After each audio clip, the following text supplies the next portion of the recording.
Thank you very much. Look, it is with considerable enthusiasm I support this piece of legislation. I think it is very important as we move increasingly towards an economy that is based on the use of credit cards, that we ensure that we have some basic consumer protections in place. And so it is very, very important that we ensure that consumers in purchasing an item using a credit card do not find themselves with an unexpectedly large surcharge. I do note the comments of the member for Hughes, and I have some sympathy with his sentiment because I have had many of my constituents, as this matter has unfolded, discussion about this and the other behaviours of banks has unfolded through the recent Senate inquiry, who have argued that banks indeed should be more heavily regulated, that indeed the interest charges that they make indeed should be regulated. Now, the member for Hughes has expressed his faith in the markets and the fact that we do need to have competition, and merchants and banks should be free to set the charges as they wish. Now, in a perfect world, when you're studying Economics 1.0, that might be an appealing idea, but we are all very aware of market failure and all very, very aware of the problem of the increasing concentration of power. And I'm waiting for a parliamentary delegation to attend to visit Russia, and I'm not Venezuela. Yeah, they really did. I think Boris Yeltsin did a fabulous job. I mean, creating those oligarchs. Like, wow, how inspired was that? How has that taken that country forward? And that is the logical consequence of some of the nonsense member Hughes you're talking. But look, I don't totally disagree with the member for Hughes, because I do think it is important that we don't overregulate the market. But I do think we do need to understand the power of the banks within our economy. I mean, and the profits that these banks are making. We've got, the four big banks who between them are making $29.97 billion in profit in just the last financial year. We have CEOs on extraordinary, mind-boggling remuneration packages. So this is not really a perfect market. And I put it to you, member, that it is not the small business down on High Street or Main Street. It is not the small businesses that you are concerned about that are charging these avaricious rates of surcharge on their product. These companies are trying to keep themselves competitive. Indeed, what we find, it is the big companies. It is those people that had, like the taxi industry until relatively recently, that had a legislated monopoly. It is the airlines. It is where you've got a small number of players. Entertainment promoters. It is not the small punter. It is not the blue collar.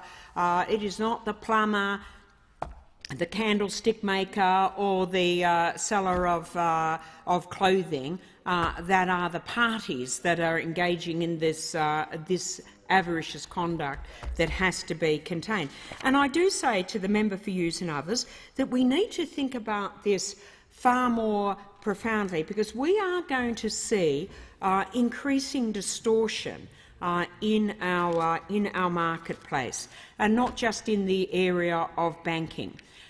Over the summer vacation, I had the opportunity to read the very interesting book, The Internet is Not the Answer, which points out that despite all the hype and rhetoric concerning the digital age and how this is how we are going to see the democratisation of business, that everyone sitting in their garage or in their lounge room is going to be able to set up their own little business. What we are seeing is that those people that have been the first movers, those people that had that first opportunity, that first moment of genius to leverage off that very substantial public investment that constituted the creation of the internet, of the World Wide Web, of the computer, all of those, that was the result of public investment, the result of a great deal of scientific and technological collaboration. That great effort that was put in there between the 1940s and the late 1960s now has largely been privatised. And what we see is those that, far from this being the most incredibly democratic of processes, that we will see that early advantage, that access to scale, that access to the development of logarithms, where people are teaching, where the system becomes better and better the more you use it, the harder it is going to be for entirely new entities to break in. And indeed it is the case that we look at the Googles and the Facebooks and the size of those companies, the enormous size of those companies, are really making, I believe, it completely it's as farcical as the member for Hughes's support for the oligarchs of Russia, to believe that these are people that are somehow or other going to be engaged in the democratisation of our society. Indeed, we will need to keep a very vigilant eye on the developments that are taking place within the digital economy. It is fabulous that we have got the sense that we can have this great burst of innovation, and I'm sure we can. But if you look at what is really happening, who is really dominating the digital space, it really is a relatively small number of companies. So whilst we might have millions, tens of millions of small apps and operations going on, proposals, projects, small offerings, that really, when you look at the bulk of the activity, the commercial activity on the net, that you will see it is dominated by a very small number of players who have very ridiculous amounts of, who have obtained a very ridiculous and, I believe, undeserved level of reward. Of course we understand that we want an energetic entrepreneurial business world, and that people will want to get a return from their creativity, from their hard work, from their energy. Completely and utterly understand that. But instead of that now being measured in the millions, it is now being measured in the billions, and even billions are no longer good enough to satiate the needs of your average digital entrepreneur. We're talking about tens of billions. So this is going to then create a much greater role for government to have a look at the imperfection of the market, to really reconsider some of the language around the ability for the joys and benefits of competition. Because if we have such a small number of players, obviously we're not having competition. Now, even in the land of the free, that was recognised after the emergence of the first class, I suppose you might say, of the great robber barons in 19th century United States.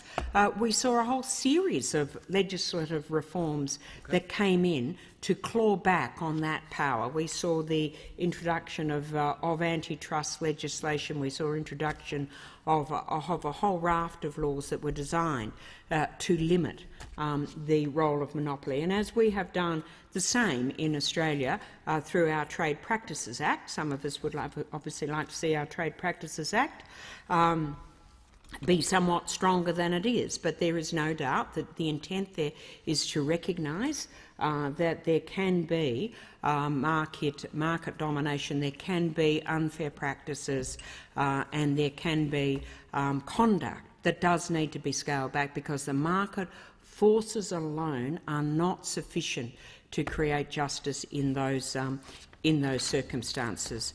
And so it is with, again, I very much support this legislation. We're not about wanting to over-regulate, but I think the real trick is, as a legislature, for us to determine where there has been a substantial breakdown in competition and where the result to the bulk of the community is not a good one, and that is when we need to make a decision, not tying ourselves relentlessly to a mantra of competition is all good, because, as I say, we understand that we have structures in our society that really are effectively very anti-competitive. And we need to be mindful of that, be vigilant, constantly analysing our institutions, constantly being aware of the changes that are occurring exponentially in the structure of our economy. So, Mr. Speaker, with that, thank you. I thank